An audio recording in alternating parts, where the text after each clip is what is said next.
our Morning Throners podcast. I'm Nelson. I'm Jeff. I'm Glow. And I'm Kyle. And we're the fucking Morning Throners. And welcome back to another episode of your favorite Song of Ice and Fire podcast. We're the Morning Throners. We got Tyrion 10 on deck.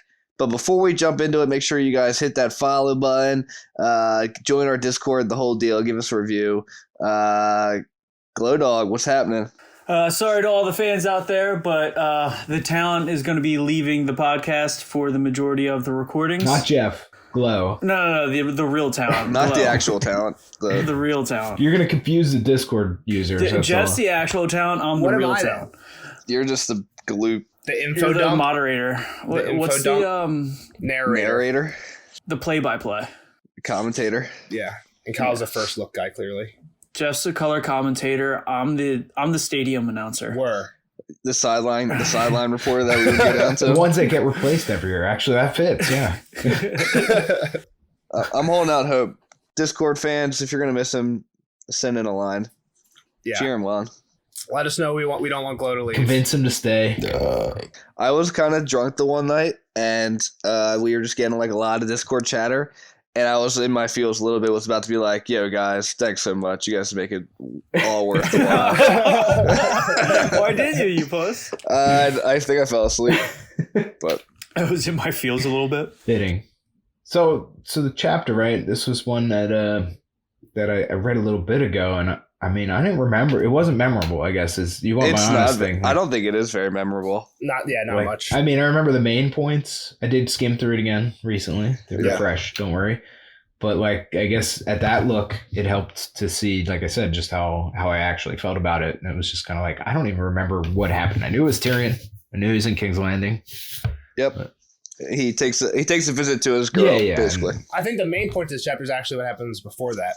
Yeah. So it's right at the beginning. Where does it start off, Jeff? So Lancel is in Tyrion's, I'm sure it's his room. I think they're in the Sept, actually. They're both in the Sept together. Yeah. They are in the Sept. And he is informing on Cersei that she wants to send Tommen away in a disguise. It's working. So he's finally getting intel from Lancel, right? Yeah. Like, this is the first time we've seen that come through. Like, with big news, at least. Yeah, and he says this is something that he also hasn't heard from Varys. So maybe Lancel's like told him some stuff, but maybe it was stuff that he'd already heard. Yeah, that's like, I guess what I'm saying. Probably like littler stuff than this. Yeah, this is a pretty big. Yeah. Long story short, dress him up, send him away. Yeah, dye his hair, say he's the son of a hedge knight or something like that, and then they're sending him to Rosby, it's called Castle Rosby, owned by House Rosby. We've seen Lord Giles Rosby around. I have a map. We'll get into it a little bit later. But we'll see Rosby is literally just like, it's like the closest castle to King's Landing. It's like you could like shoot an arrow from King's Landing to Rosby. Not really, but like it's close. I was gonna say I pulled an Arya with him here. You know, change his hair a little bit. Maybe call him a girl. Makes me think more of Egg, right? Egg, That's like yeah, there you go. They cut his hair, squire to a hedge knight. Yep. Lancel wants a little bit for doing his bidding. Yeah.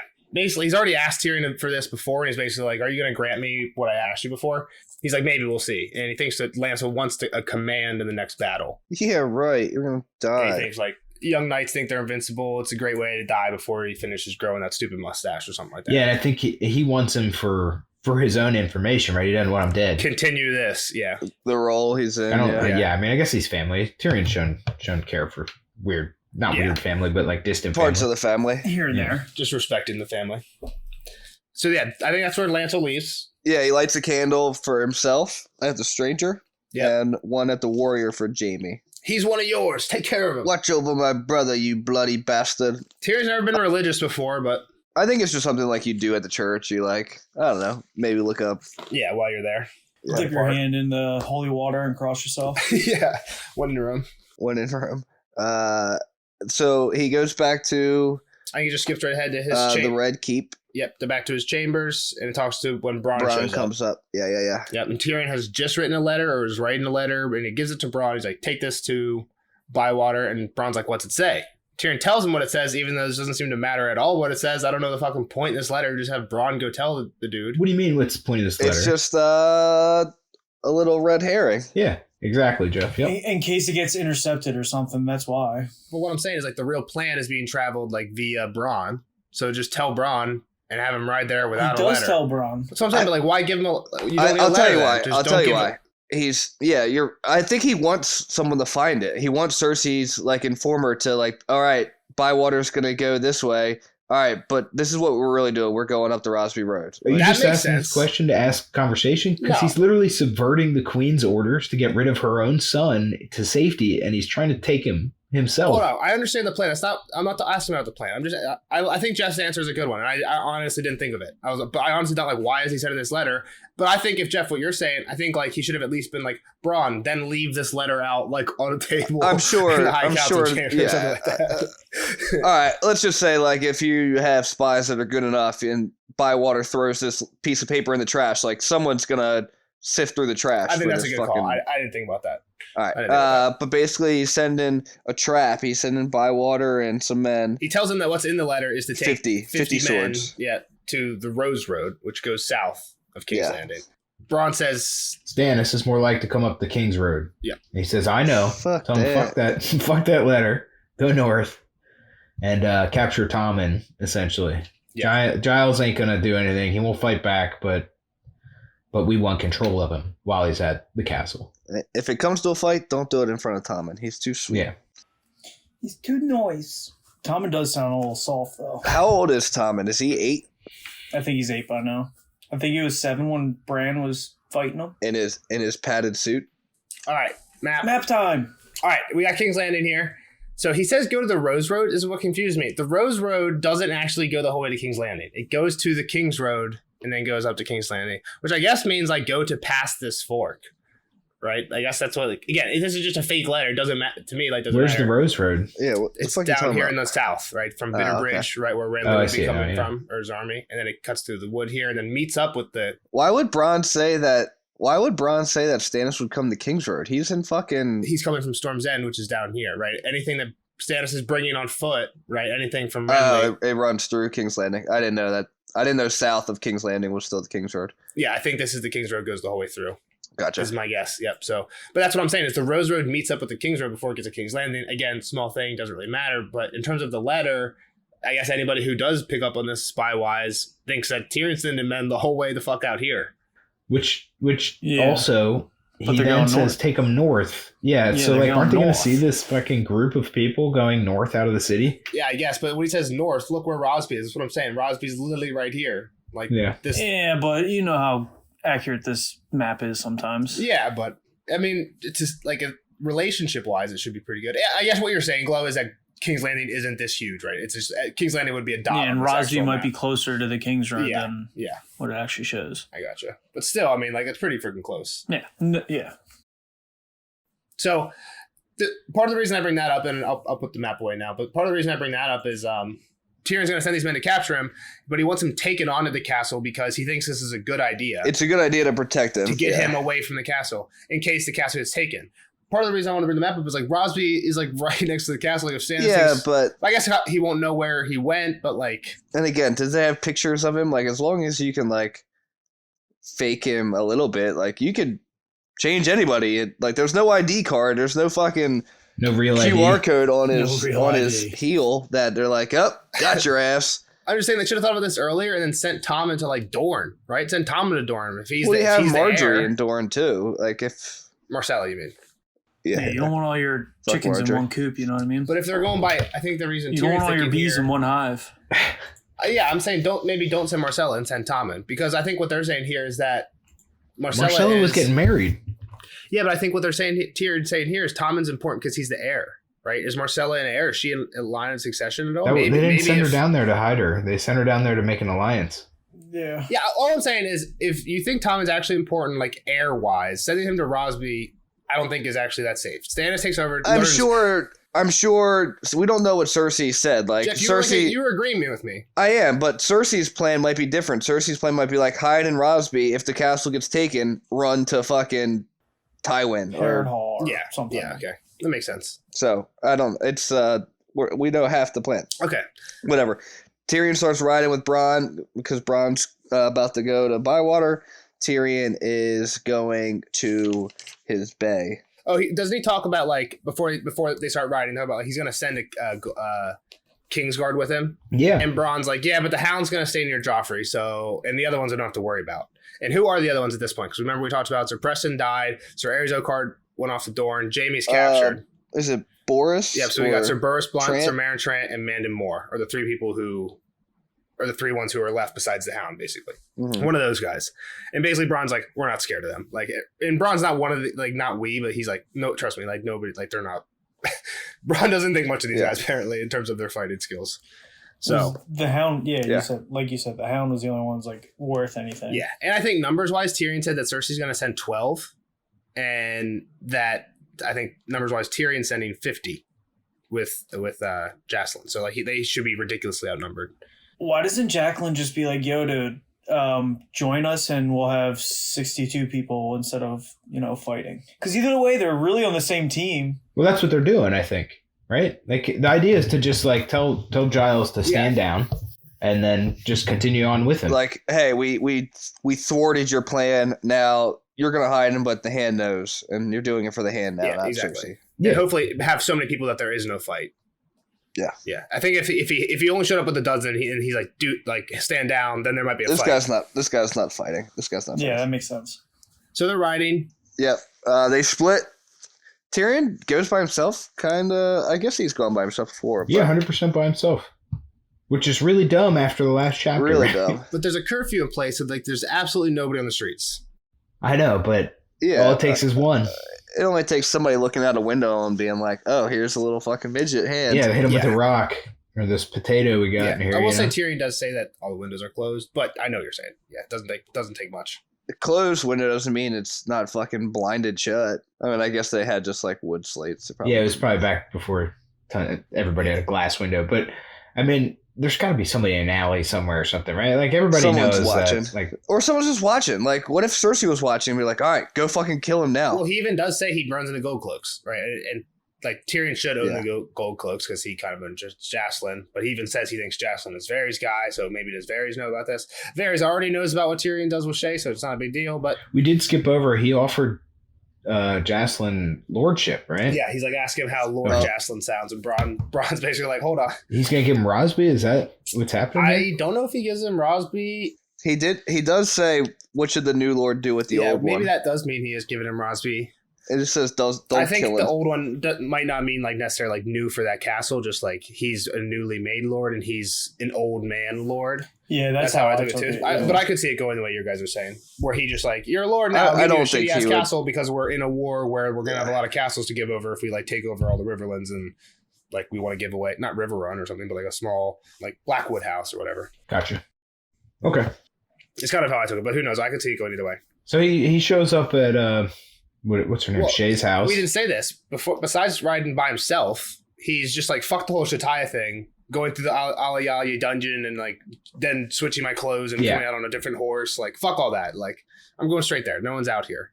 Which like to you guys are saying, if anyone's watching now, like they know not only like is he in danger, but now people know stuff about him. Yeah, this is like his first real dumb move. Yeah. So. Super dumb move. But yeah, so I guess back to what you guys were saying. He gets there. He's at the gate. Well, he sprinted through the road because he thought he was getting followed. Like, if anybody is following me, I mean, so the thing is, if he's like, anybody can see me. I guess he's thinking kind of what you guys are. Like, maybe somebody is seeing me, but there's no horses, and I'm on a horse. And if they're following me on a horse, I'll hear them following me on a horse. So I'm just going to take off now. I guess you're right. Again, I don't think it's the smartest thing ever, but that from that point of view, what he's thinking makes sense. Like, let's see how well you ride. Like, just keep up with me then. So... Yeah. Takes in off. the same vein, anybody that sees a dwarf riding a horse, it's probably it's probably Tyrion. Yeah, most likely. So Tyrion going this way. Yeah, exactly. All right, so he gets there and he hears a singer going on, and Shae is with the singer. Yeah, before he gets in, he can hear the singing, and he thinks, "I don't like singers, and I like this one even less sight unseen." Right, and it's like, why is somebody with Shae? Is probably what he's Billy thinking singer. already. That's what the guard tells him, right? Yep. Yeah. Like, who the fuck is that? If I would think like. Rumor or singers too are like rumor spreaders in this world. Yeah, I mean that's literally what they do. They're like they see shit, they sing about it, and that's how they fucking they're probably lots of places too. Yeah. They're like Twitter. The bards are literally like Twitter. They're the ones that go from town to town singing about what happened in the last town. It's the only way anybody gets any news besides like the High Lords get to sing Ravens. The singer IDs him right away. Yeah, I mean, he kind of sticks out like a sore thumb. Mismatched eyes. Like even to like what he says, like probably wearing a Lannister jacket and a cloak.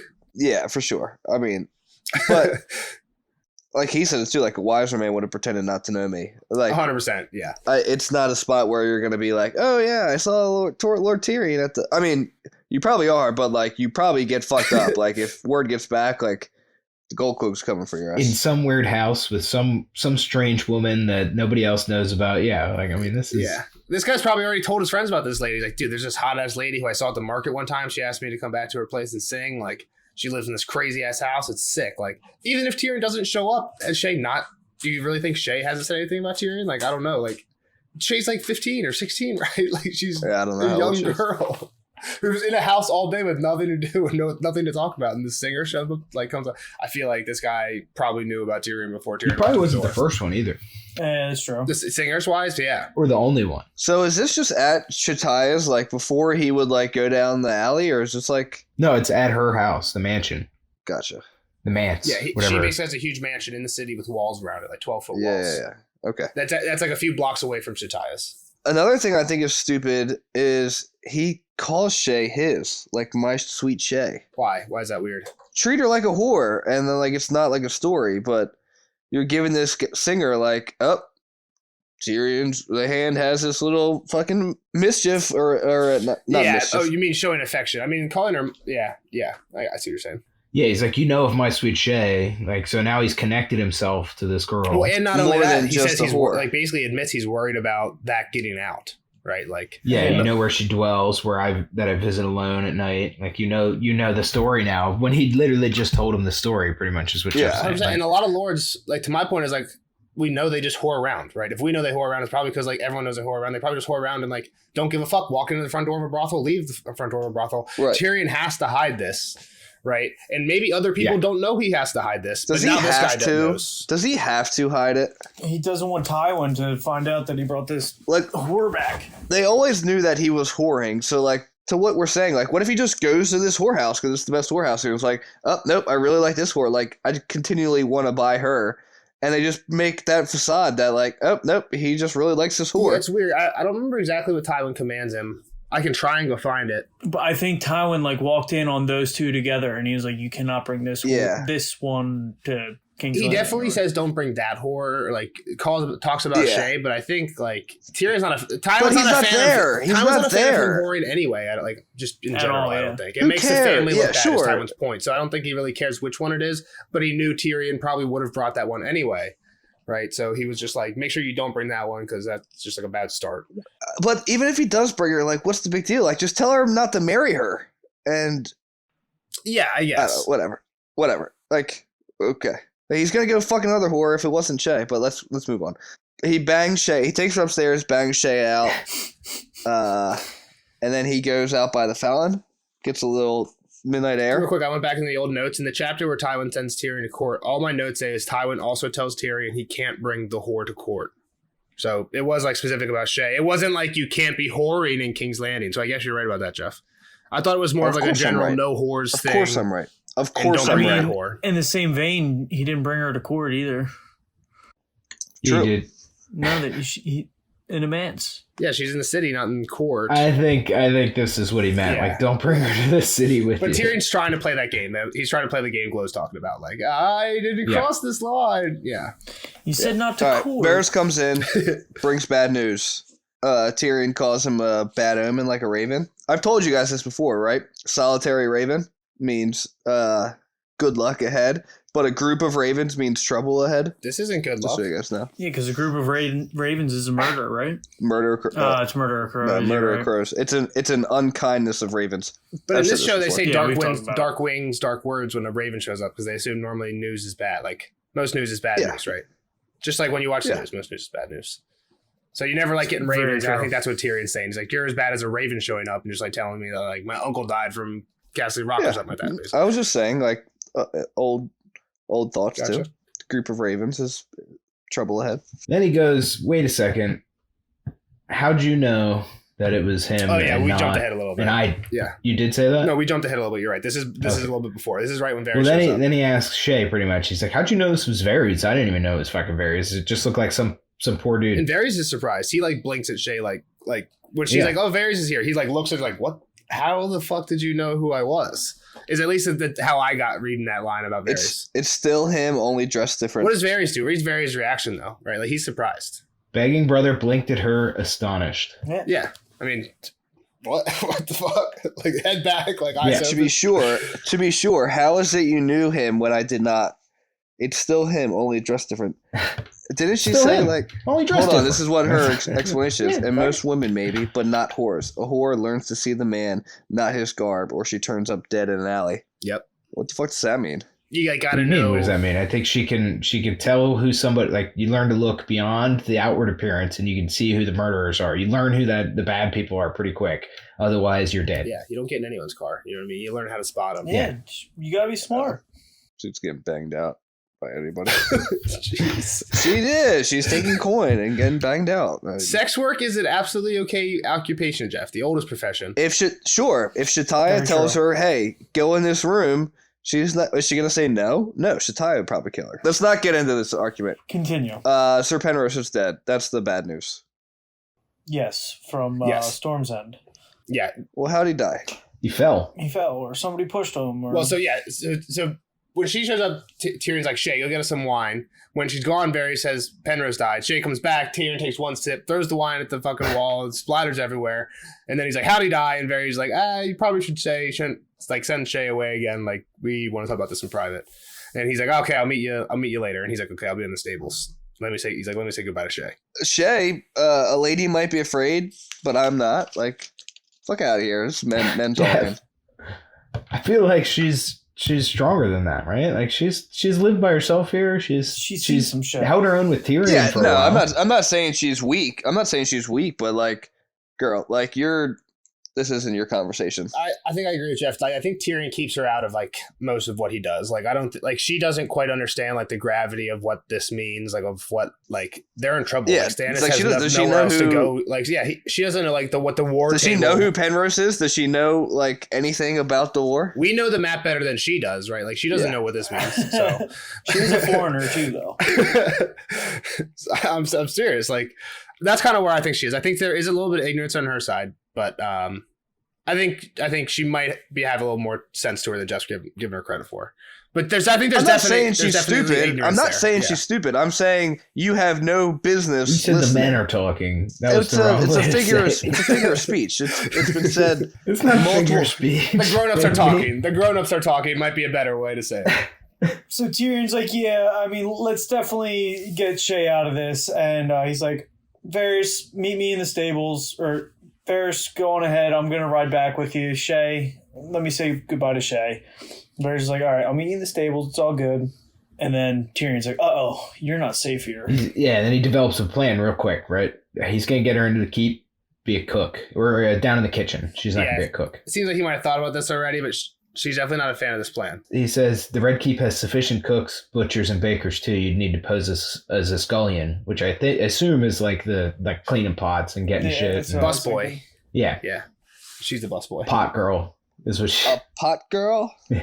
Pot girl. In scratchy brown rough spun. Is that how you want this? Like, she's like, I've been living here in this fucking mansion. Yeah, I mean, she's been living in like silks and luxury. Lap of luxury, yeah. With singers just singing to her and probably just sipping wine and lounging. She wants that to keep going. She doesn't want to have to like work a 9 to 5. Yeah, and now you're going to make me do shit work in like shit clothes in a shitty location. Yeah. She talks back. She's like, no, I'm not fucking going. Yeah. He slaps her. Bang, right across the face. He does slap the shit out of her. She does talk about like how she's just like, kill Cersei. Like, why don't you just kill Cersei and be done with it if she's the one that you're afraid of? And he's like, it's not the same. Like, I can't stand against my father and my brother. Like, they love Cersei. Like, against anybody. She's like, you're not afraid of Robb or Stannis. They have swords. And he's like, yeah, I am. In his head, he is. Well, he's like a little bit. He's like, you don't quite understand how much I am. And he's also thinking, and against them, I have all of House Lannister. Against my Cersei, if I go against Cersei, I'm alone. Because then all of House Lannister turns against me. So, yeah, he's like trying to explain that to her as well. Or he might be thinking some of this, but it's all going through his head, right? No, he says that out loud.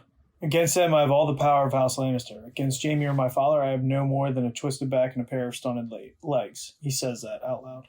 Yeah, and then this is right where Jeff was saying. She tries to basically just like be super like, oh, let's just fucking forget about it. And he like kind of goes like, oh, you can be my kitchen, like I'll be your kitchen whore, blah, blah, blah. You can like put flour on me. He's like, don't like stop pretending to be like super hoary. Like you're reminding me of Dancy, right?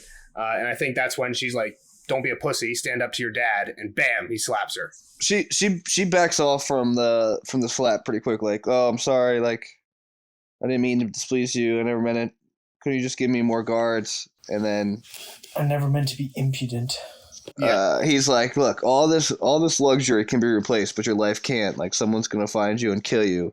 And the Red Keep's not safe either.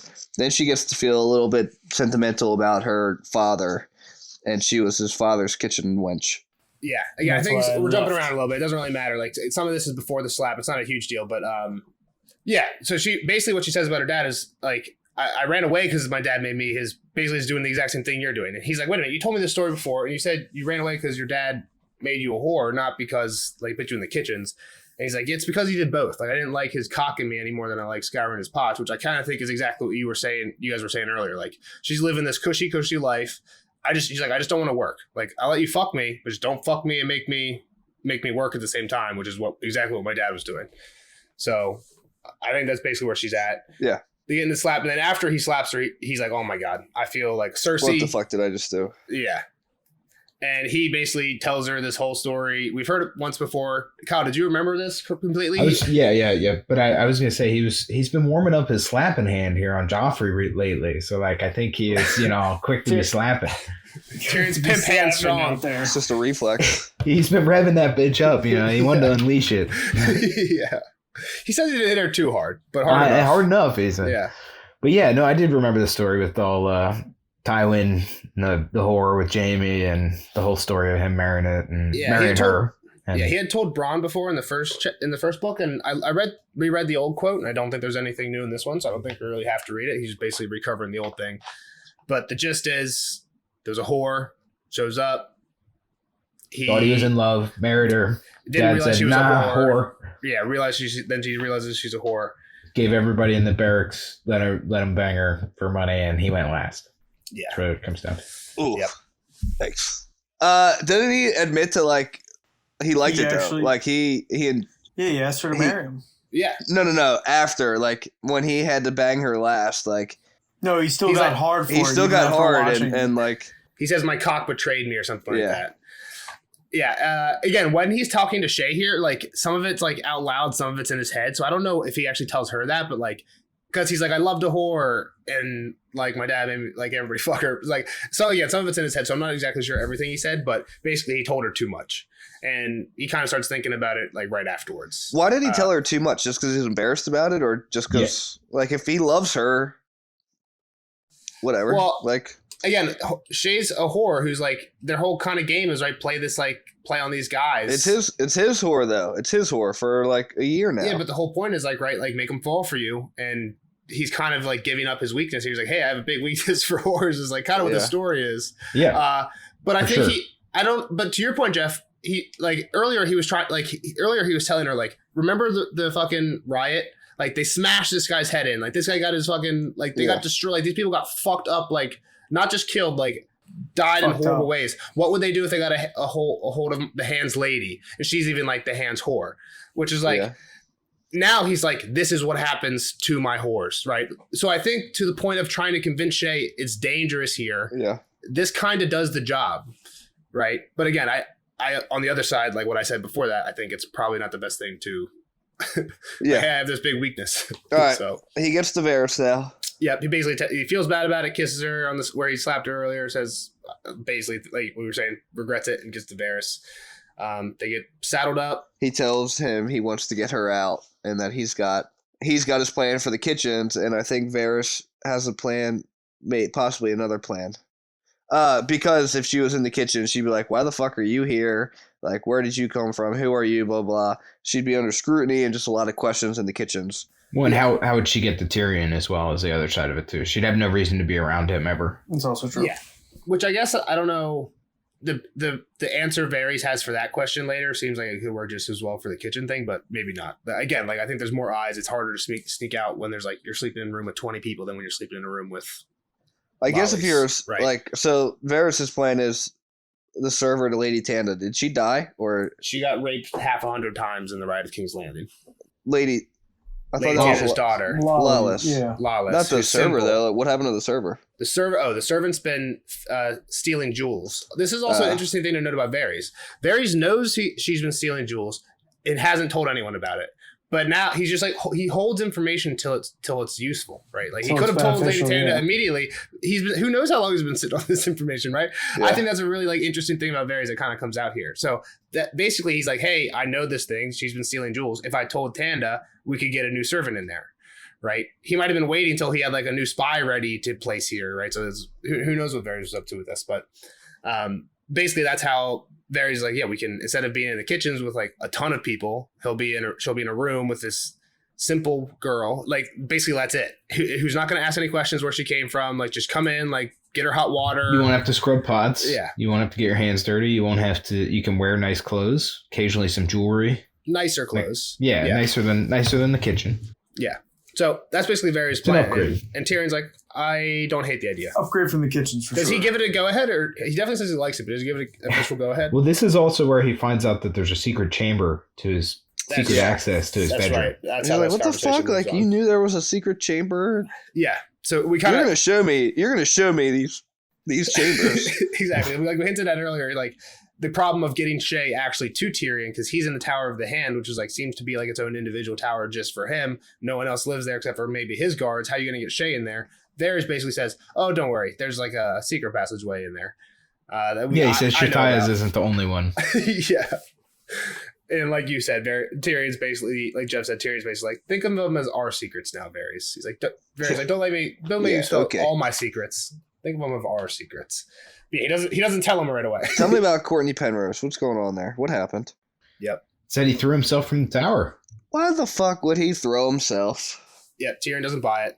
They said nobody else saw him. Like, nobody saw anybody go in or out, and he just ended up splatted on the ground outside here. So that's the only real explanation, pretty much. Yeah, logical. Tyrion says that means the killer entered beforehand, before anybody showed up, and hid under the bed afterwards, or climbed down from like a rope ladder, or the guards are lined and they did it themselves. Which again, I think this is very plausible. Like we know probably what actually happened, but like from an outside perspective, if you're inside the castle, Courtney Penrose is saying like, no, Stannis, we're not going to let you open. You're going to fight and kill everyone instead of just giving up this one boy. I bet you there's a lot of people in that castle who don't agree with this boy. Let's just give up. Who cares? It's like the Batman vote scene. Yeah. Yeah, like fuck them. Yeah, like they had their shot. Exactly. I'm gonna do what you guys should have done 45 minutes ago. Exactly. That's what the Shadow Baby shows up and says. Give it to me. Varys gives him then I guess you're right, man. That's got to be it. He's like, you don't believe it. What the fuck happened? Yeah, so jump ahead a little bit. Varys about to dump a whole bunch of magic-y stuff on us, but basically the gist is Varys kind of believes in magic, which we're kind of starting to see there's at least something going on with magic in this. Well, so, he has good reason to believe in it. It's almost like but like he's afraid. Like here, like Kyle was saying, he's like, okay, I'll agree with you. It's almost like he's kind of hesitant to tell people, right? You know, like if you're walking around the north saying like the others are coming, they're like, wow, that fucking loony, right? So Varys doesn't want to like lose credibility by like telling, like having Tyrion, one of his like main customers, right, in terms of information, think he's like a crackpot who believes that. Crazy. Yeah, exactly. Yeah. And then we get. But he does get into it, right? Yeah, and then there's also like he just challenged the fight Stannis. Like, why would he just jump off, kill himself all of a sudden? He says, "Do you mean to suggest he was magic to death?" And he's like, "Yeah." Then he says, Varys basically says, "Do you believe in the old powers?" He challenged him to single combat the morning he died. I ask you, is that the act of somebody lost to despair? Like, I mean, dude's not going to kill himself. Back to the magic to death thing. This reminds me of the Davos chapter, right? When Davos was talking to Stannis, Stannis was literally like, if people were being told that I magicked myself into a boar and killed Robert they'd believe it. Yeah, he did say that. He says like magic myself into, and here he like kind of like does magic some stuff. He's like, he magicked to death. I don't know. I've never heard magic be used as like a verb before. Yeah, and here they're doing it all the time. It kind of, I like it, and it's all related to the exact same thing, right? Yeah. He said, "Look what happened to Renly. Like this is a pattern now, right?" He's like, "We got two really strange deaths, both tied to people Stannis was up against." Bunch of weird shit's happening, and he's like, all right, like, do you remember when you asked me about how I got cut? Like, all right, here we go. Tyrion basically was like, yeah, I remember, but you didn't want to talk about it. Nor do I, but... This pause was longer than the one before, and when Varys spoke again, his voice was different somehow. I was an orphan boy, apprenticed to a traveling folly. Our master owned a fat little cog, and we sailed up and down the narrow sea, performing in all the free cities, and from time to time in Old Town and King's Landing. One day at Mere, a certain man came to our folly.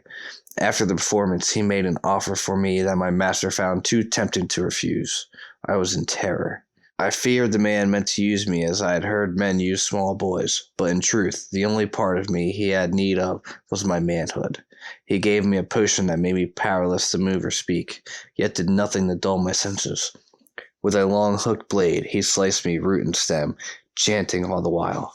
I watched him burn my manly parts on a brazier. The flames turned blue, and I heard a voice answer his call, though I did not understand the words they spoke.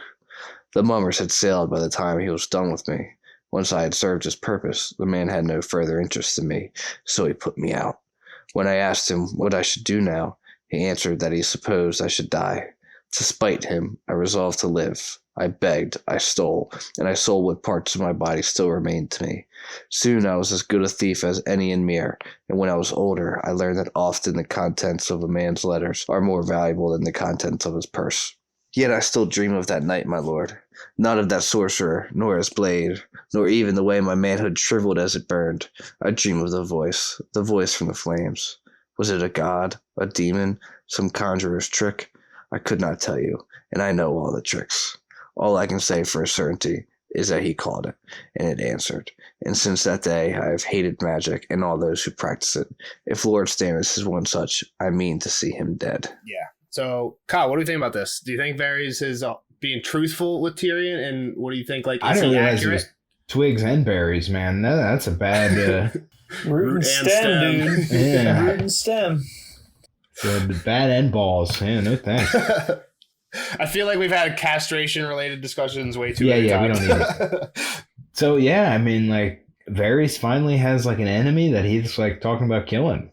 This is the first we've really seen this side of him, right? Like, he's always been kind of, mischievous and plotting and scheming, but it's never been like, this guy needs to die. I need to take care of it. Besides Dany a little bit, but that was more of like Robert kind of leading that, But also when you think about it, if we're talking about magic people, not that like, so Dany's been magic adjacent with the whole Mary Maz door thing, but dragons are magic.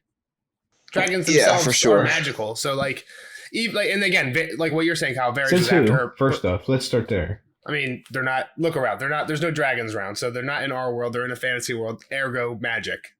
Okay, sure. Do you think they accompany dragons with magic? You don't think dragons and magic are related? I don't think they have to be. It's like saying like a bird is magically related or a crocodile is magically related. Yeah, I mean, it's just an animal. It's just an animal. I would say it's just a badass animal in their world. You think dinosaurs are magically related, Nelson? If they came back, if somebody had an egg from a dinosaur and they laid on it, I mean, I guess it's magically. Yeah, I guess you're right. I just talked myself into it because she had to like throw it in the fire and all that shit. And there's a sick ass comet overhead. Then maybe, they were born with magic for sure. There was some weird ass shit going on. Was it, or did they just need to cook in a fire? I mean, Dany put one on a brazier before, but like, this is a but that wasn't a bonfire. Full-on bonfire. I don't know. It's up for debate. I don't have any proof for the other side. And again, we're kind of off topic. My point was, like I was saying, there's been two people that Varys has like kind of seemingly been gunning for, and again, like he said, she wasn't really gunning for Dany that much, but he was actively trying to kill her, and she is the other person that has like basically any magic at all in the story so far. Yeah, but I don't know if he knows that. I guess is where I was at. But to now that point, she did have magic. Yeah. Yeah, So no, that's I where it agree. should. I'm just thinking like from a literary. Yeah. If Varys hates magic. Yeah. Understood. Tyrion's like, fuck all this. Like, I believe in swords and coins. Like, we're just gonna go fucking fight him. Yeah, he's like, I'm sorry for you, Varys, but I'm not behind it. He's like, I believe. He does say, but I do believe there were dragons at one point because Yeah. I've seen their skulls. Well, yep, which is again, imagine Maybe they're talking about magic and that would Tyrion be with the best. dragons. That's why I said That's it, the best 'cause- evidence for dragons being magic. Thank you. Magic-y. Yeah, and then he says, Maybe he hired a big assassin. Yeah, yeah. So he's saying exactly. He's saying like maybe Stannis brought a very skilled assassin, a magic assassin. I think is what he's trying to hint at here, right? Yeah. Which is what he's done. I don't know if that's what Tyrion's trying to say, right? Tyrion just said. I No, don't believe Tyrion it. says, "Well, yeah, Oh, he yeah, came yeah, from yeah. the Gotcha, came from the free gotcha, cities. gotcha. Maybe he brought a good killer, you know." And he's like, "Yeah, a fucking Yeah, one of a very kind, like magic-y yeah, assassin." exactly. Yeah, and Tyrion's like, they do exist, not really quite understanding. And then he starts talking about this like people called the Faceless Men. He's like, always wanted to kill Cersei. I dreamed of Gadwall. Which like kind of reminds me of the people who we heard in Karth with Dany, the Sorrowful Men. Those are the guys who always whisper like, "I'm sorry, Sorry. I kill you." I'm right? so So sorry. now we have I'm these so sorry. two groups of assassins. Yeah, there's like regardless of how it happened, Like yeah. It's like when you guys get off on a tangent. I'm like, all right, whatever. who back gives on a track. shit? Like, Regardless, it doesn't matter. What do we do next? Yeah, man's dead. He's on his way. And Tyrion's like, "Well, can we get the Dornish to come up? Like, it'd be Nah, really helpful they're if not- they help they're not out." coming. No chance, dude. He's like, "Well, maybe at least the threat will keep some of the lords from coming." He's like, "Well, what about news of Tywin? Do we have anything?" And he's like, "If Tywin made it across the Red Fork, Varys didn't know about it." No word has reached him. And he pretty much says, like, if he doesn't hurry up, well, he doesn't pretty much say. He says, like, if he doesn't hurry up, like, he's sandwiched here. He'll be sandwiched pretty soon. And that's what he's like. There's been this worry kind of building for a while now. That Yep. If Rob Here gets it back is. to River Run before Tywin basically gets to River Run or like to that river, Then they're gonna be screwed. like where's Tywin gonna go? Yeah. Yeah. what about Littlefinger? What's he up to? We don't know. No word from Well, his ass either. No word. He might be dead too. Yeah, maybe they killed his ass. So Tarly, right? Yep, Sam's dad, who he knows a great guy. Yeah, Sam speaks the world of him. he took over the Florence like castles, right? I think he just killed a lot of people. Yeah. Yeah. Took killed over a bunch. Renly's stores, killed many, mostly Florence. The guy who lives at Butterwell, or at, not Butterwell, fucking Lord Caswell, who lives Bitterbridge. at Bitterbridge. Bitterbridge. Just locked himself inside. He's like, I don't want to deal with like this whole Renly Stannis deal. I'm just locked inside because that's where basically all the shit's happening right outside his doors. Tyrion starts laughing and Varys like, why are you laughing? He's like, don't you see the joke? And Storm's End is fallen. Stannis is coming with fire and steel, and the gods alone know what dark powers. And the good folk don't have Jaime to protect them, nor Robert, nor Renly, nor Rhaegar, nor their precious Knight of Flowers. Only me, the one they hate. Ha! The dwarf, the evil counselor, the twisted little monkey demon. I'm all that stands between them and chaos. So Bum, Tyrion's bum, just bum. like, fuck. Chaos. Like he's losing. Tyrion's losing it basically. Burn this bitch to the ground. It's We're like fucked. he's like, everybody here hates me. I'm the last hope for this place, but like, I got nobody on my side. I'm the little demon monkey. I don't honestly have a good idea of what's coming out of this one. I hate to come in with no prediction, and I should come up with one, I guess, here. Throw something I mean- on the wall. See if it sticks. Yeah, well, we saw Varys, I guess, like say, like, I mean to kill him. So I think Varys is going to start scheming. Be a little schemer. I think he's going to help with Stannis, which is going to help ease a lot of that pressure, right? Because that's kind of popping the cork on that side. Yep. I don't think Tywin's going to get too far west, but I don't know. Something's probably going to happen with Kat's dad or something, and Rob's going to have to come back. What's next chapter? Cat. Okay, so we might find out some news there. Yeah, that's I guess where I'm at. I guess Rob's going to start coming back because something's going to happen with Kat's dad. I don't know what that has to do with any of this, but that's a prediction. All right, we'll take it. What about south like of it. King's Landing? They kind of mentioned it here. Stannis is going to be coming up the King's Road, right? Even that kind of like before Stannis didn't really have an army on foot, so we were talking about mostly sea-wise Stannis. So Oh, yeah, I guess you're right. I guess he is coming from the south. I don't know why I think he's coming from the east all the time. It's 'cause he only had boats his for a home while. castle is Yeah. from the east. Honestly, Okay. though. Right, Dragonstone is from the east. He only had boats. Gotcha. But now that this whole Storm's End thing happens, kind of want to bring it up, as Bronn says, he's coming up the King's Road. Well, this chain, whatever this fucking chain's gonna do, I still want to know. Like, I'm dying to know. I'm too dumb to figure it out. You've been playing a lot of Elden Ring lately. There's got to be a bunch of Is there a big chain in Elden Ring? Big-ass chains involved in them, right? Tyrion's just going to swing it around his head and fucking hit somebody. He did do that backflip one time. He might be hiding something. One time. With his stunted legs. Now he can't that cramp when he walks. Yeah. I don't know what's going to happen down south, man. Like I said, I think. Well, no, I did say. I said I think somehow Varys is going to off Stannis here, and it's going to relieve the pressure from Stannis. Okay. But I think Littlefinger's also going to have to show up back up. I don't think he's dead. I'll say that much too. I don't know what's going on with him. I don't think he's dead. Make the story pretty easy if Littlefinger's died. Yeah, fuck that guy. It's a pretty shitty death if he died and you don't hear about it. Like, fuck that guy. Well, we would hear about it at some point.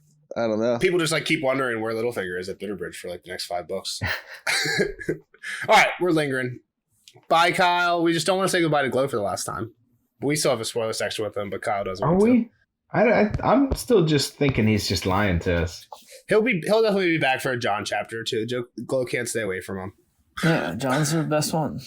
Then we're gonna have to do like a whole catch and glow up thing. It'll be great. You don't need to do any catching up. I know exactly what happens in the books. We've made that clear enough through these first 118 episodes. Well, I can't say later nerds anymore if you leave Glow. Jeff and him are the only two that are nerds. Yeah, it'll just be later nerd and Nelson. Yeah, exactly. Bye, Kyle. See you later, Cal. Later, nerd.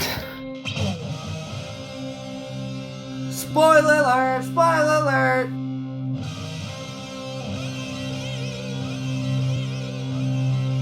Spoiler alert! Spoiler alert! See you later, Cal. It was great hanging out. Bye, bud. Kyle. We're moving on to the Bye, spoiler Kyle. section of Tyrion 10. The last spoiler section of Glow's career. Your hot takes. You're gonna have shitty intros into the spoiler section from now on, everyone. Don't worry, Nelson. I'll still send you my notes. Well, I'm not worried about that. I did say that when I was talking to Jeff yesterday. I was like, if Glow leaves, what I proposed, but I think is the least possible, was that you somehow record every spoiler section. Like, we'll do a thing where like we record like 2 or 3 spoiler sections at once, and we do it like once every few weeks or something like that. No, because shit gets brought up in the episodes that.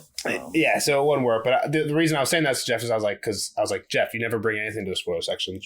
You're there to disagree with everything. It's not true at all. You're there to disagree with everything I say. I've literally brought the theories. biggest spoiler theory to the fucking table. You did bring. Okay, you bring a few. Which one? I brought the biggest one. You bring original ones, that's for sure. He likes the one that said the dawn was setting over Karth, but a sun was rising in Dany's heart, which was dawn rising in Dany's heart. Dany's niece, and he said Jeff is the big on the Dany niece, and he said I'm just the goat. I'm the only one in the history of reading the books that have ever said that. I need to make my theory video now. I said, like, I'm down to make some theory videos. I think we just need to get a little bit further through the book before we do that. Because my notes, like, I just don't have everything. But once I have everything, I feel like making theory videos would be sick, which is part of the reason I want to take these notes. Because once it's all done, then I can go back and be like, oh, look, where was Bronn mentioned? Here's literally every chapter Bronn was mentioned. Let me go look at all those chapters, look at my notes, and see what they said about him. Was there anything weird about it? Oh, look at this. Again, I suck at looking at the words and like what the. Oh, they said sweet, like that type of. I'm bad at the. A lot of sweets in this chapter here. Symbolisms. Holy bejeebus, a lot of sweets. Sweet, sweet, sweet. All right, let's get in. I got some shit. This singer's got to be somebody. What the fuck happens to this guy? I forget. Well, impress us on your last episode. I don't remember what happens. Oh my gosh! But he definitely works for fucking Tywin. Hundo P. 1000 P. Well, if he does, it doesn't matter because Tyrion gets Bronn to cut him up and put him in some stew. Oh, really? Yeah. What? And they eat him? This guy is the guy who makes the song hands are gold are always cold, but a woman's hands are warm. Basically, he makes a song about Tyrion going to fuck like the hand of the king, the cheering. Yeah, which I said in the non-spoiler was like, you're just stupid for just admitting that whatever. But Yeah, this guy's the Twitter of Westeros. He's literally tweeting about this as soon as he leaves. Like, he's going home and writing a song about this. He's going to sing in the shop tomorrow. Like, it's literally what happens with this guy. So how does Tyrion hear it? Just a Varys rumor? Yeah, I think Varys might tell him, like, oh, we heard this song, and then Tyrion shows up disguised or something like that. Somehow we get the lyrics to it, which means that it makes me think Tyrion actually hears it at some point. Maybe Tyrion captures it and makes him sing it. Is this going to be the first song that actually gets sung? I think we actually get a song soon, like in the next chapter too. Because I've taken notes in the next few chapters because like the next few are pretty good, and I was just getting excited and couldn't stop. And I think there's a song in one of them that like one of us is gonna have to sing, obviously. And also, there's a song. We've gotten two. That's a good segue. One of my notes is in this chapter we skipped over when we were reading, but there's a quote that Shay gives that's actually, or that Tyrion thinks when he's in the woods, I think, or at the pool. That is the second quote we get to this song that Taisha used to sing him. The song is called "The Seasons of My Love." Taisha singed it to Tyrion. We've heard the words, "I loved a maid as fair as summer with sunlight in her hair."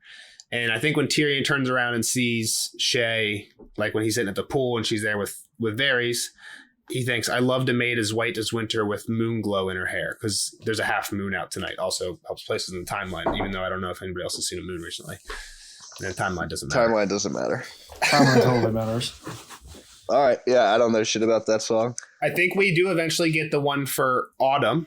Like, "I loved a maid as fair as autumn with..." Is this symbolism of like hair. Dany, Sansa? I'm not sure, but like I think there's some people that think that there's a question as what the last one is. We don't know what winter is. Or no. We just got winter. "I loved a maid as fair as spring," I think is one we don't have.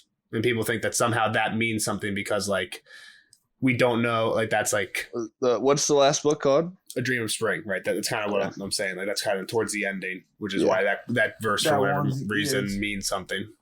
Oh, and you're gonna find out who Taisha is, whether she's fucking. Somebody thought like blue flowers in her hair or something like that could be meaningful, right? Like, because it's like, "I loved a maid as fair as summer with sunlight in her hair." This one is moon glow in her hair as winter. I think we know autumn, but again, I don't know. We haven't got it yet, so I don't know it. I don't remember what I have. It's not in my notes. Red leaves in her hair. Yeah, it might be something like that. Glow, your turn. Oh, come on, guys! Like you gotta know, Sweet was popping off all chapter. Pop. All right, so I'll mention the easy one, Sweet Cersei, but then 4 other times it's either Sweetling towards Shay or calling her a lot of Shay. Sweetling. She is definitely fucking scheming right now. He said something like it would be his sweet dream for her to be his lady too. Yeah. The other thing that I thought about when I was taking notes in this chapter, I was actually, I think, talking to Jeff. Like you were playing Xbox or something like that, and I was in the party with you, and you were gloating about that theory you have with the whole Dany one. It's a great. I'm the only one in the history of the world to find that.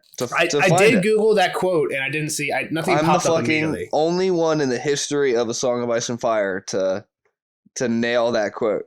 So I do like it, and I do, like I said, Jeff, we'll make some theory videos sometime, hopefully. Not anytime soon, but that's something that I might plan to do eventually, especially when Winds of Winter comes out. We can get some new theories going on, you know what I mean? That's when Jeff's going to shine. New theories. Yeah. People have had 12 years to jump on us, you know what I mean, to get all these theories. And that's why Jeff says I'm always copying, because everyone's already thought of everything. And so not what I just thought of. Not what you thought of, so... But yeah, that's a good one. So, but when we were thinking of that, in that same chapter, around that area, there, Jorah tells Dany, and I think we definitely talked about it in the spoiler section, sweet smells are sometimes used to cover foul ones. Yeah. We definitely talked about it. It's like basically the whole premise of why we talk about sweet in every spoiler section. Because every time sweet is brought up, it's actually the opposite. It's like covering a fake sweet smell. And in this chapter, Tyrion, when he first gets to Shay, he like basically gives her a fucking little motor, and he thinks to himself, like, she always smells sweet. Even in this shitty city, she always smells like sweet and clean.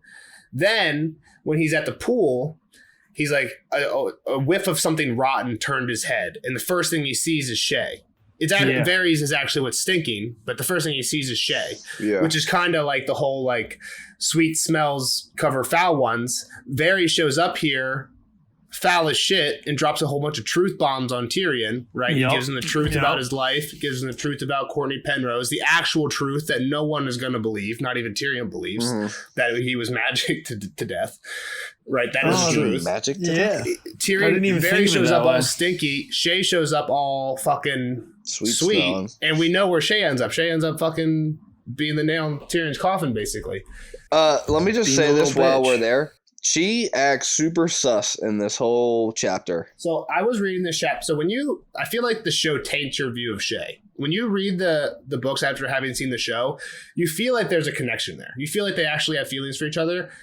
I started reading this book. I'm like, is Shay actually just a whore who just wants his money and stuff? And when you read it like that, like everything makes sense. Like, what do you mean you're putting me to work for 8 hours a day? That's not what I do. I live in a fucking tower and fuck rich people, bro. This is the first chapter though where she's like, all right, she's with this singer. She like wants to keep the singer, like this random singer. She's like, it's weird. Like the connection with the singer, I think if he wouldn't have died right away. Like the way I think of this, Jeff, is literally sugar baby, sugar daddy, right? If a sugar daddy came to you and you're like, hey, I know like you like living in this tower and doing whatever Sure. you want, and all you have to do is fuck me, but now you're gonna have to work in a kitchen. They're not gonna be down with that. They're gonna be like, no, I'm done fucking you. fuck you. screw all the work and the kitchens and like that's not even what I'm talking about.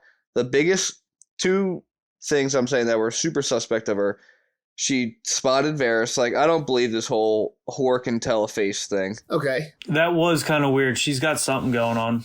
I think, if anything, it lends kind of to the point that I've proposed to before, where she's a Tywin plant. Right? Yeah. No, that's what I'm saying. That's why this is like the suspect things that I think is first popped up. Like, I agree that she knew Varys. Like, she knew his disguise. Like, that's suspect.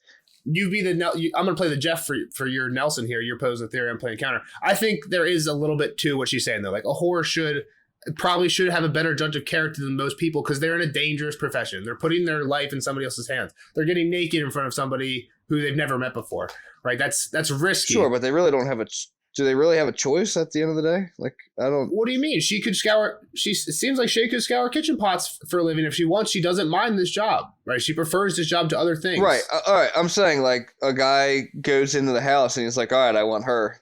Can she be like, no, I don't want him? Like, no, that's not like. It probably takes her a little bit to figure it out. I think it depends. Like you said in Shataya's brothel, like I think it really depends. Like if a guy came in like drunk as fuck, I want to fuck this girl. Here's a bag of money into Shataya's hands. Like maybe like Littlefinger, yes. But like Shataya, I don't think so. I think Shataya's like especially because one of the whores is her daughter. She looks at it a little bit differently. But still, like maybe some whores. I see what you're saying. Let's just say like a guy comes in, looks normal. An independent whore should have this ability to spot people. I get what you're saying. We're a whore who's like managed. Yeah, right. Okay, that's all I'm saying. Like, sure, if she was whoring on her own, which I guess she was at like the war camp, right? Kind of. I mean, Braun showed up and took her. Didn't seem like she had much of a choice. But again, we don't really know how that happened. That's the first suspect thing she did was just spotting Varys out of like, bah. The other one was her wanting to be in the conversation.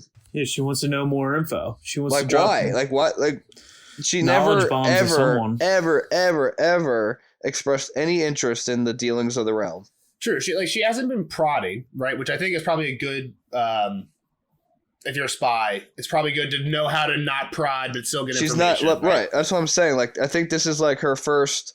I think this is like her first like misstep of if she is a spy. It's like, oh no, I want to hear like why like what? Why would you want to hear? Like you're just my lady, quote unquote. No, yeah, I get what you're saying. I will now just playing devil's advocate, and I think there is something to it. Playing devil's advocate, though, I think one thing that has a factor in this chapter that again is a little bit tainted by the show is the age. Tyrion's younger as well, but Shay's only 18 here, right? Like in the show, she's not 18. She's like maybe 20, push maybe close to 30, 25, 30. She's super. The actress is super old in the show. Oh yeah, yeah, and Tyrion's just like lock again, like not locked her in here, but. I'm sure he doesn't want her out and about being seen, at least talking to many people. So I assume she's probably bored, like out of her mind, like just kind of locked in this mansion all day. Sure, she's in a nice place, but like, what does she do? That's why she has this singer over. She's trying to like occupy time. She's bored as fuck. Who knows? Maybe she is allowed to go out and about, but that's kind of not the way I see it. She's definitely bored. And she's just like, come on, tell me. I want to know something. All right, do we have anything else? Yeah, I got some shit. One thing I want to talk about was Tommen. Let's talk about you guys. What goes on with Tommen? And it's not a huge plot point. It doesn't really like amount to anything, which is why it was left out of the show. I don't remember. Do you guys remember? Nope, not a clue. No, I'm trying to think of what Tommen did. I don't really know. It's basically Tyrion goes. Everything works basically as planned. Tommen gets captured. They take him onto the castle, but then they end up winning the war. Tyrion gets fucked up, and basically when Tyrion wakes up, somebody comes to him with just like a ton of bad news. Like, all your mountain clansmen are gone. He asked about, like, this bad thing happened. Like, everything is, like, you're not in the Tower of the Hand anymore. Tywin's here and he's the Hand. Like, no one's giving you any credit. People you don't like are, like, not in your service anymore. Like, Littlefinger owns the Kettle Blacks. Like, Cersei owns the Kettle Blacks again. She outpaid you or something like that. Or she gave him a knighthood or a lordship or something. And then he's like, what about Tommen? And it's like, oh, yeah, Tommen. You don't know Tommen anymore either. Like, Bywater died in the city in the battles for City Watch, so you don't know Tommen anymore. Yikes. So just like it's just like one of the other things that just like gets dumped on Tyrion after the battle. It like works up for Tyrion in the short term, and then after like the beginning of the Storm of Swords, just like shit on Tyrion fest. Like from here on out, like things are going good for Tyrion. But yeah, Storm of Swords is just shit on Tyrion. This is just one of those things that again doesn't really amount to much, which is why they kind of left that out of the show. But just one more thing to pile on to Tyrion's fuck you. There was two quotes that kind of struck my eye. Tyrion talking about a man who kills his own blood is cursed forever. Yes, I had this too. The man who kills his own blood is cursed in the sight of gods and men. I think it's when Shay tells him to kill Cersei or something like that. Yeah. Yep. And this is important because Tywin isn't his actual blood. He kills his daddy. His fake daddy. Tywin isn't his actual dad. Aegon You don't think Tyrion's cursed? He ends up getting like shipped away and then captured and then in another battle. So far things haven't been great for him. Yeah, well, Arya fucking didn't kill her family and she got shipped away and is thriving as a faceless woman. She had to live by herself. Yeah. In terms of that theory that Glow's getting to is Tyrion's Targaryen. He's a purple eye. I think that's very plausible. But I think it's also plausible that Jaime and Cersei are Targaryens. Flip of a coin. I think plot-wise, it'd be a lot cooler if Tyrion was Tywin's only son, the person that Tywin's always like, fuck you. Yeah, you're not cool. getting Castle Rock. And these other two are Aerys' children, especially with like the way Cersei reacts when Tyrion goes missing. She burns the Tower of the Hand with wildfire, and like the way it's a Jaime chapter, and he's like describing her face. He's like, I've never seen anybody like look at something burning like that except for Aerys. Like he's basically just like, she's Aerys. It's basically what Jaime compares her to Aerys 100% in that chapter. So I think like you flip the coin and you have the whole like Targaryen saying, I think it's in the books. I'm not 100% sure if it's in the books or not. It's definitely in the show. You flip a Targaryen. When the Targaryen's born, it's a flip of a coin. Yeah. You have two twins, Jaime and Cersei. Jaime's not the greatest guy, but it seems like he's sane. Cersei is fucking clearly insane. We're in her fucking head. She's a loony. I just think it'd be a lot cooler plot-wise if those two are Targaryens and Tyrion's the actual only son of Tywin. It would be definitely a shot to Tywin's ego. But I don't think that what Glow's saying is out of the way, and I think a lot of people favor that one more than what I'm saying, and a lot of people think that Tyrion's going to be one of the three heads of the dragon, right? Maybe potentially a dragon rider in the end. We've already heard that he does have dragon dreams and stuff like that, so... but yeah, in terms of the quote from this chapter, I 100% thought of that. Well, when he said that, I thought of that too. Like, you kill your own dad. Yeah. And I didn't think about what you were saying, Jeff, but things do pretty much go downhill from... I mean, things are already going downhill from Tyrion. He's already been in prison and basically sentenced to death when that happens, but they keep going. They don't get worse, but they stay bad. Last thing I had, and it was kind of adjacent to that, so we'll hit it now, is the secret door that Varys talks about in the Tower of the Hand. We know where it is because Tyrion enters there when he does kill his dad. Yeah, it's the mantle, right? The fireplace? It's in the fireplace, in the hearth. Wow, good job, Jeff. I know that map like it's fucking the back of my head. Yeah, I don't think much of that. Other than that he does climb up to kill his dad. Yeah, he eventually finds out where that thing is. He says, your secrets are our secrets now. I had a couple more. Let's see them. What the fuck is this voice in the fire? Oh, yeah, it's the Varys vision thing, right? Yeah, is this the fucking god of darkness, or... Is this a red god thing? So we were talking about this in the last Stannis chapter, and I've been thinking about it a decent amount since then. Like I was basically proposing that the red god is the same as the old god. And my premise there is because we call them both gods. Old god, and when I say old god, I'm thinking Bloodraven, right? Mm-hmm. This guy in the tree, sending visions to people. No, but he's the great other. Which now I'm thinking is like, is there a difference between him and the actual old gods? Maybe he just pretends to be the old god sometimes, and there actually is a different old god power. Maybe there is no old gods, and he just pretends to be the old god sometimes, and people will buy it. But what I was thinking was basically I was treating that as the same thing as the red god, and I don't know if it is. Because what we see from like fire magic is there's a sacrifice involved, and it doesn't seem like Bloodraven sacrifices anything for what the type of magic he does, right? Like he's reaching into people's dreams. That's definitely magic related, but he's not like killing anybody or cutting off his finger or anything like that. He had to eat jraijin paste probably when he first joined as Blood Raven. Maybe, but like eating paste of one person isn't comparable to Melisandre. Like, and who knows if this has anything to do with it? But burning tons of people on the shores of Dragonstone, and like Stannis getting old as fuck when like she gives birth to these shadow babies. Shadow babies? They don't do shadow babies. That's why he lives longer. He's just looking into the past and future. But I guess like my problem with the judge and pace thing is it's like I guess and maybe I'm misunderstanding what you're suggesting, but it seems like you're saying that like, oh, we're going to sacrifice one person now and I'm going to have powers forever, versus where it seems like most of the magic in this show is like, if I want something to happen, I got to sacrifice something now. You die and then somebody else, you get a little bit older, this guy dies. I can make a shadow baby. Beric dies. Thoros can lose a little bit of his life to give some to Beric, but he can only do that a certain number of times. Like he's giving up something every single time.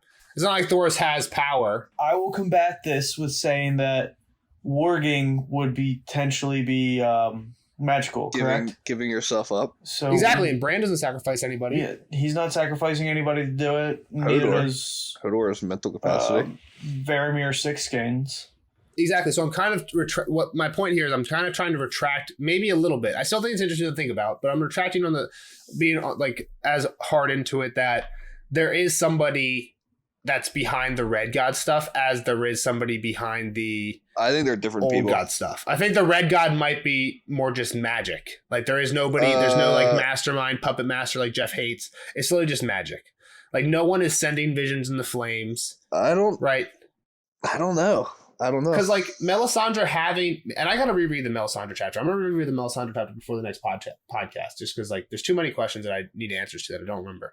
But it just seems like sure, somebody could be sending her visions, but like how can somebody else be influencing the fact that she's giving birth to shadow babies? Like that's just magic, right? And maybe her like dreams influence the fact that she does that. I don't know. I don't know enough about her.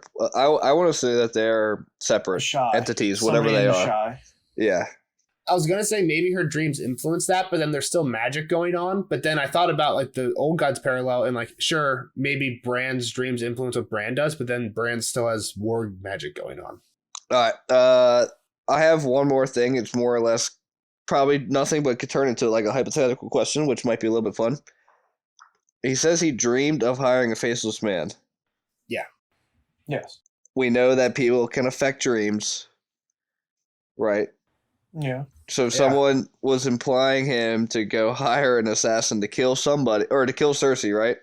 Yeah. I think him saying I dreamed about it means like I dreamed of being an NFL player growing up. Yeah, it wasn't like an actual dream he had. But I think what you're saying, Jeff, I think Glow's right. That's definitely what he means. But I think it's still interesting. Well, that's unfortunate. I mean, but when you're writing a book, you play with words like that on purpose. Like Glow, he could have thought, he could have said it differently to imply the same thing. Yeah, using the word done dream. it by now.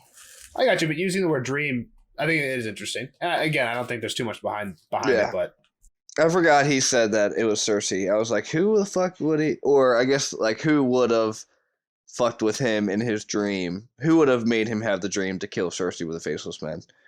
Like, would Marwyn benefit from that, or is that like a? Well, when we're talking about magic, right? And again, like I feel like normally I try to argue as little magic that there's as little magic as possible, and it's normally just like something slightly weird where somebody playing games. So like one thing that I've always struggled with besides the shadow babies, which is very hard, like obviously that's magic, is the Miri Mazdor prophecy to Cersei. Wait, Miri? Not Mary, Maggie the Frog prophecy to Cersei. Yeah. Right? Because like she literally tells Cersei how many kids she's going to have, that she's not going to marry the prince, but she's going to marry the king, meaning not Rhaegar, but Robert. Like everything she says comes true. Yeah. Right? And it's so far in advance at that point in time. The number of bastards Robert has, the number of children Cersei has, like that is some future sight shit. She's also a child of the Forest, though. Huh? But that's true, but is there any way that she told Cersei that and then somehow influenced it, like made everything like that happen? So she told Cersei this, and then she somehow had a something to do with Rhaegar's downfall, so that he wasn't alive for Cersei to marry, and he had to marry Robert. You know, because normally what I argue is that when there's magic, and that like if I give Jeff a vision that something's going to happen tomorrow, as soon as I give him that vision, what I'm going to do is go do everything in my actual physical power to make that happen. Right? If I give you vision, there's going to be balloons outside your house tomorrow, and I drive to your house and put balloons outside your house tomorrow.